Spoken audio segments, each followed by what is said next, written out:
Assalamualaikum warahmatullahi wabarakatuh. Apa kabarnya Nanda? Semoga dalam keadaan sehat dan walafiat ya.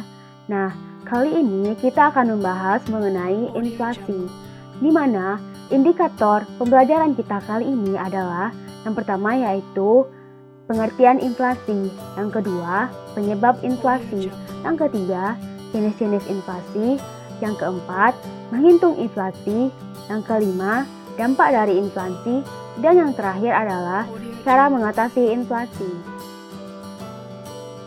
Pembahasan kita yang pertama yaitu mengenai pengertian inflasi. Sebagai pelaku ekonomi, kita semua pasti perlu memperhatikan naik atau turunnya harga-harga barang di pasaran. Nah, hal inilah yang kita sebut dengan inflasi. Mengapa hal ini penting untuk kita ketahui? Inflasi akan sangat menentukan harga pasar. Selain itu, jika kamu merupakan pelaku bisnis, hal itu juga akan sangat mempengaruhi proses operasional perusahaanmu. Oleh karena itu, yuk sekarang kita pelajari lebih lanjut mengenai pengertian dari inflasi ini. Nah, pengertian dari inflasi ini sendiri adalah suatu keadaan perekonomian di suatu negara di mana terjadi kecenderungan kenaikan harga-harga barang dan jasa secara umum dalam waktu yang panjang atau kontinu yang disebabkan karena tidak seimbangnya arus uang dan barang ini. Pembahasan selanjutnya yaitu penyebab dari inflasi. Menurut pengertian yang sudah kita bahas tadi, tentu saja inflasi ini tidak terjadi begitu saja. Ada beberapa faktor yang mempengaruhi terjadinya inflasi ini. Secara umum, penyebab inflasi adalah karena terjadinya kenaikan permintaan dan biaya produksi. Untuk secara rincinya, dengarkanlah pembahasan berikut. Yang pertama yaitu inflasi tarikan permintaan, di mana secara umum inflasi ini disebabkan karena penawaran dan permintaan terhadap barang atau jasa di dalam negeri untuk jangka panjang yang dibutuhkan masyarakat dengan jumlah besar. Inflasi ini umum terjadi di negara dengan pertumbuhan perekonomian yang pesat. Yang kedua, inflasi dengan dorongan biaya produksi, di mana inflasi ini diakibatkan karena adanya dorongan kenaikan biaya produksi dalam jangka waktu tertentu secara terus-menerus. Secara umum, inflasi kenaikan biaya produksi ini disebabkan karena desakan biaya faktor produksi yang terus naik. Inflasi jenis ini biasa terjadi di negara dengan pertumbuhan ekonomi yang sedang berkembang atau tumbuh pesat, namun dengan angka pengangguran yang cukup rendah. Dan penyebab yang terakhir yaitu inflasi karena jumlah uang yang beredar bertambah. Inflasi yang terjadi karena uang beredar di masyarakat lebih banyak dibandingkan yang dibutuhkan. Ketika jumlah barang tetap, sedangkan uang yang beredar meningkat 2 kali lipat, maka bisa terjadi kenaikan harga-harga hingga 100%. Teori ini dikemukakan oleh kaum klasik yang menyatakan bahwa ada keterkaitan antara jumlah uang yang beredar dengan harga-harga.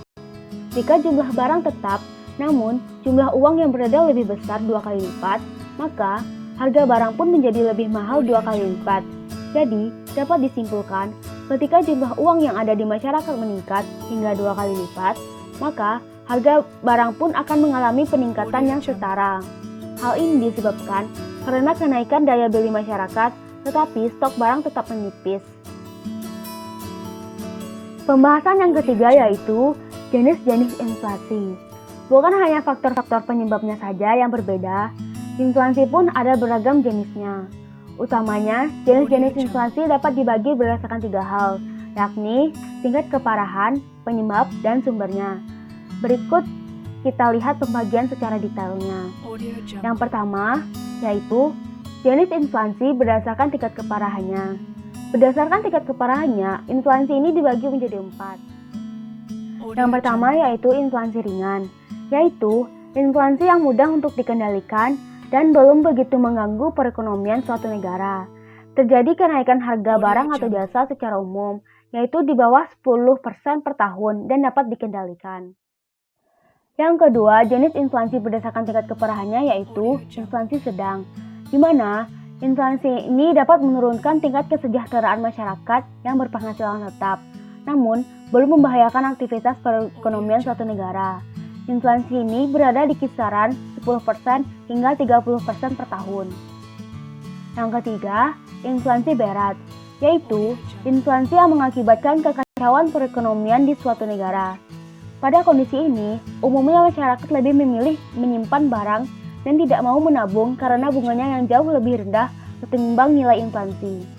Inflasi ini berada di kisaran 30% hingga 100% per tahun. Dan jenis inflasi berdasarkan tingkat keparahannya yang terakhir yaitu inflasi yang sangat berat, yaitu inflasi yang telah mengacaukan perekonomian suatu negara dan sangat sulit untuk dikendalikan meskipun dilakukan kebijakan moneter dan fiskal. Inflasi ini berada di kisaran 100% ke atas per tahun. Jenis-jenis inflasi yang selanjutnya yaitu jenis inflasi berdasarkan penyebabnya. Yang pertama yaitu inflasi karena kenaikan permintaan. Inflasi ini terjadi ketika permintaan masyarakat terhadap barang dan jasa relatif lebih tinggi dibandingkan kemampuan pasar untuk menyediakan kebutuhan tersebut pada waktu itu. Jenis inflasi berdasarkan penyebabnya yang kedua yaitu inflasi karena kenaikan biaya produksi. Inflasi ini terjadi ketika adanya kenaikan harga pada barang-barang mentah yang diperlukan untuk memproduksi barang dan jasa, sehingga harga barang dan jasa tersebut mengalami penyesuaian dengan adanya kenaikan harga. Jenis inflasi yang ketiga yaitu jenis inflasi berdasarkan sumbernya. Berdasarkan sumbernya, inflasi dapat dibedakan menjadi dua, yaitu yang pertama yaitu inflasi yang bersumber dari dalam negeri. Inflasi ini terjadi karena jumlah uang yang di masyarakat lebih banyak daripada yang dibutuhkan. Inflasi jenis ini juga dapat terjadi ketika jumlah barang atau jasa tertentu berkurang, sedangkan permintaan tetap, sehingga harga-harga akan naik. Jenis inflasi berdasarkan sumbernya yang kedua yaitu inflasi yang bersumber dari luar negeri. Inflasi ini terjadi pada negara yang melakukan perdagangan bebas di mana ada kenaikan harga di luar negeri. Contoh, Indonesia melakukan impor barang modal dari negara lain. Ternyata, harga barang-barang modal di negara tersebut naik. Kenaikan harga tersebut berdampak bagi Indonesia sehingga mengakibatkan inflasi. Pembahasan yang selanjutnya yaitu menghitung inflasi. Untuk menghitung tingkat inflasi, terlebih dahulu kita harus mengetahui indeks harga konsumen atau IHK. Seperti yang telah dijelaskan minggu lalu, IHK adalah ukuran perubahan harga dari kelompok barang dan jasa yang paling banyak dikonsumsi oleh rumah tangga dalam jangka waktu tertentu. Untuk menghitung IHK ini digunakan rumus seperti IHK sama dengan harga pada periode N dibagi harga pada waktu dasar atau sebelumnya dikali 100. Sedangkan untuk mencari nilai laju inflasi setelah mendapatkan nilai IHK, maka rumus dari laju inflasi ini sendiri adalah indeks harga pada periode N dikurang indeks harga pada periode dasar atau sebelumnya dibagi indeks harga pada periode dasar atau sebelumnya dikali 100. Seperti contoh, diketahui Badan Pusat Statistik mencatat pada bulan Februari 2015 indeks harga konsumen sebesar 107,22, sedangkan pada bulan Maret 2015 IHK adalah 114,90. Diketahui berapakah jumlah laju inflasi pada bulan Maret tersebut? Nah, pembahasan selanjutnya yaitu dampak dari inflasi. Mengingat pengertian inflasi yang sudah kita bahas di atas, kondisi ekonomi seperti ini tentu memiliki dampak positif dan negatif bagi suatu negara maupun rakyatnya. Dampak-dampak ini dapat kita lihat melalui beberapa aspek kehidupan masyarakat. Nah, berikut adalah beberapa dampak inflasi secara umum. Yang pertama yaitu dampak inflasi terhadap pendapatan. Inflasi dapat memberikan dampak positif dan negatif terhadap pendapatan masyarakat. Pada kondisi tertentu, misalnya inflasi lunak, justru akan mendorong para pengusaha untuk memperluas produksi sehingga meningkatkan perekonomian. Namun, inflasi akan berdampak buruk bagi mereka yang berpenghasilan tetap, karena nilai uangnya tetap, sedangkan harga atau barang jasa tetap naik. Yang kedua, Dampak inflasi terhadap ekspor.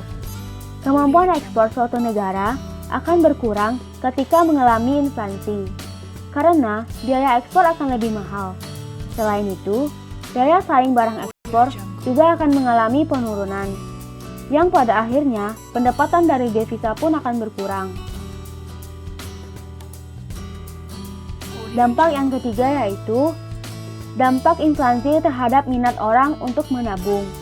Seperti yang telah disebutkan pada pengertian inflasi di atas, pada kondisi inflasi, minat menabung sebagian besar orang akan berkurang. Alasannya, karena pendapatan dari bunga tabungan jauh lebih kecil, sedangkan penabung harus membayar biaya administrasinya. Dampak inflasi yang terakhir yaitu dampak inflasi terhadap kalkulasi harga pokok. Kondisi inflasi akan mengakibatkan perhitungan penetapan harga pokok menjadi sulit, karena bisa menjadi terlalu kecil atau terlalu besar. Persentase inflasi yang terjadi di masa depan seringkali tidak dapat diprediksi dengan akurat. Kebijakan yang kedua yaitu kebijakan moneter. Kebijakan moneter diambil dengan maksud untuk mengurangi jumlah uang yang beredar dalam masyarakat. Bank sentral sebagai pemegang otoritas di bidang keuangan dapat mengambil beberapa kebijakan untuk menekan laju inflasi. Berikut adalah beberapa cara untuk mencapai hal tersebut.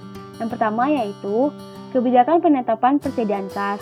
Dengan mengurangi jumlah uang beredar, inflasi dapat ditekan. Bank sentral dapat mengambil keputusan untuk mengurangi uang yang beredar dengan jalan menetapkan persediaan uang yang beredar dan menetapkan persediaan uang kas pada bank-bank. Yang kedua, kebijakan diskonto. Meningkatkan nilai suku bunga agar masyarakat bersemangat untuk menabung. Dan yang ketiga, kebijakan operasi pasar terbuka. Mengurangi jumlah uang yang beredar dengan cara menjual surat-surat berharga. Kebijakan yang terakhir adalah kebijakan lainnya.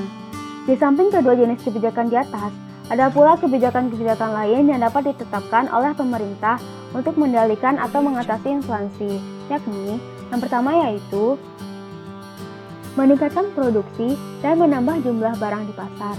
Pemerintah dapat melonggarkan keran impor dengan cara menurunkan bea masuk barang impor, seperti membuka keran impor beras. Yang kedua, menetapkan harga maksimum untuk beberapa jenis barang. Penetapan harga tersebut akan mengendalikan harga yang ada, sehingga inflasi dapat dikendalikan. Tapi harus realistis, karena tidak akan menjadi pasar gelap atau black market. Itulah pembahasan kita kali ini. Terima kasih. Assalamualaikum warahmatullahi wabarakatuh.